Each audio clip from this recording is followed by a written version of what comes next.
Hi friends, എല്ലാവർക്കും on the wheels YouTube ചാനലിലേക്ക്. അപ്പോൾ ഇന്നത്തെ വീഡിയോ വിവേകാനന്ദ ട്രാവൽസിനെ പറ്റിയാണ്. അപ്പോൾ എൻ്റെ ഈ ചാനൽ നിങ്ങൾ സബ്സ്ക്രൈബ് ചെയ്തിട്ടില്ലെങ്കിൽ ഇപ്പോൾ തന്നെ സബ്സ്ക്രൈബ് ചെയ്യുക. കാശി യാത്രയിൽ ആരംഭിച്ച് ഇന്ന് തീർത്ഥാടന യാത്രകളോടൊപ്പം തന്നെ വിനോദയാത്രകൾ രാജ്യത്തിനകത്തും പുറത്തും സംഘടിപ്പിച്ച് പ്രശസ്തി ആർജിച്ച ഒരു ട്രാവൽസ് ആണ് വിവേകാനന്ദ ട്രാവൽസ്. സ്വാതന്ത്ര്യ സമര സേനാനിയായ ഡോക്ടർ KVC നാരായണൻ നായർ 1972 ഒരു നിയോഗം പോലെയാണ് ഈ പ്രസ്ഥാനത്തിന് തുടക്കമിട്ടത്. അദ്ദേഹത്തിന്റെ അമ്മയുടെ മരണശേഷം പിതൃകർമ്മങ്ങൾ കാശിയിൽ ചെയ്യണം എന്ന സങ്കല്പമനുസരിച്ച് അദ്ദേഹം കാശിയിൽ പോവുകയുണ്ടായി. അക്കാലത്ത് പരിചയമില്ലാത്തവരെ വഞ്ചിക്കുക എന്നൊരു പ്രവണത കൂടുതൽ കണ്ടുവന്നിരുന്നു കാശിയിൽ. ഇതൊന്നും അദ്ദേഹത്തിന് അത്ര ഇഷ്ടപ്പെട്ടില്ല. അദ്ദേഹം ഇത് അധികാരികളെ അറിയിക്കുകയും ചെയ്തു.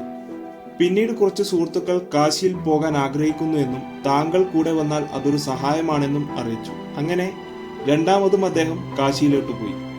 പിന്നീട് അതൊരു പതിവായി തീർന്നു.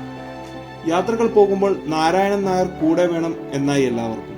അദ്ദേഹം സഹയാത്രികരോട് വളരെ മാന്യമായും വേണ്ട എല്ലാ സൗകര്യങ്ങളും പോകുന്ന സ്ഥലങ്ങളെപ്പറ്റി വളരെ വിശദീകരിച്ചു കൊടുക്കുകയും ചെയ്തിരുന്നു.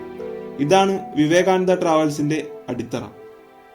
സ്വാമി വിവേകാനന്ദയുടെ ശിഷ്യനായ വീരേശ്വരാനന്ദ സ്വാമിയിൽ നിന്നും രാമകൃഷ്ണ ആശ്രമത്തിൽ നിന്ന് ദീക്ഷയെടുക്കുന്ന ആളായിരുന്നു ഡോക്ടർ KVC നാരായണൻ നായർ.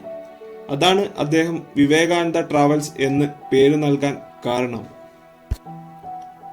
വാർദ്ധക്യകാല അസ്വസ്ഥതകൾ മൂലം ഒരു കാശി യാത്രയിൽ തന്റെ കൂടെ കൂട്ടിന് വരാൻ മകൻ നരേന്ദ്രനോട് അദ്ദേഹം ആവശ്യപ്പെട്ടു. തീർത്ഥാടന യാത്രകളിൽ വലിയ താല്പര്യം അന്ന് നരേന്ദ്രൻ ഉണ്ടായിരുന്നില്ല. കാരണം ബാലുശ്ശേരിയിൽ സ്വന്തമായ ഒരു മെഡിക്കൽ ഷോപ്പ് നാരായണൻ നായർക്ക് ഉണ്ടായിരുന്നു. അവിടെ കാശി യാത്രകളുടെ പരസ്യങ്ങളും പതിവായിരുന്നു. ഈ പരസ്യങ്ങൾ കണ്ട് നരേന്ദ്രനെ സുഹൃത്തുക്കൾ കളിയാക്കുകയും പതിവായിരുന്നു. ഇതാണ് അദ്ദേഹത്തിന് ഈ കാശി യാത്രയിൽ വലിയ താല്പര്യമില്ലാതിരിക്കാനുള്ള കാരണം. പക്ഷെ അച്ഛന്റെ നിർബന്ധത്തിനൊടുവിൽ പുതിയ സ്ഥലങ്ങൾ കാണാമെന്ന ധാരണയിൽ അദ്ദേഹം അച്ഛന്റെ കൂടെ കാശിയിലേക്ക് യാത്ര തിരിച്ചു. പക്ഷെ യാത്രാമധ്യേയുള്ള അച്ഛനോടുള്ള മറ്റു സഹയാത്രികളുടെ പെരുമാറ്റവും കാശിയിലെത്തിയപ്പോൾ അവിടെ നിന്ന് ലഭിച്ച ആ ഒരു അനുഭൂതിയും അദ്ദേഹത്തിന്റെ ചിന്തകളൊക്കെ മാറിത്തുടങ്ങി. കാശി യാത്ര കഴിഞ്ഞ് തിരിച്ചു വരുമ്പോൾ സഞ്ചാരികളുടെ സന്തോഷവും അവരുടെ സ്നേഹവും കൂടി കണ്ടപ്പോൾ ഇനിയും ഒരുപാട് യാത്രകൾ ചെയ്യണമെന്ന് നരേന്ദ്രൻ തീരുമാനിച്ചു. ഡോക്ടർ KVC നാരായണൻ നായരുടെ മരണശേഷം മകൻ നരേന്ദ്രൻ വിവേകാനന്ദ ട്രാവൽസിന്റെ നേതൃത്വം ഏറ്റെടുത്തു.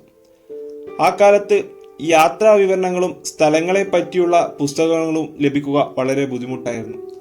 ഇന്റർനെറ്റുകളും അത്ര പ്രചാരം ഉണ്ടായിരുന്നില്ല. ആ കാലത്താണ് നരേന്ദ്രൻ നേതൃത്വം നൽകിയ കൈലാസ മാനസ സരോവർ യാത്ര കേരളത്തിലുടനീളം പ്രശസ്തി ആർജിച്ചത്.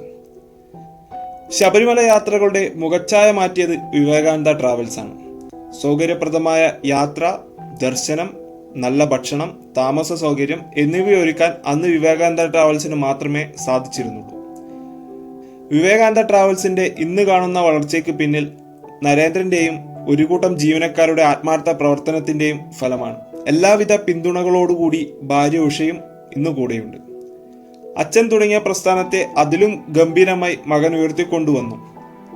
കേരളത്തിലെ ആദ്യ യാത്രാമാസികയായ തീർത്ഥസാരഥിക്ക് തുടക്കം കുറിച്ചതും നരേന്ദ്രനാണ്.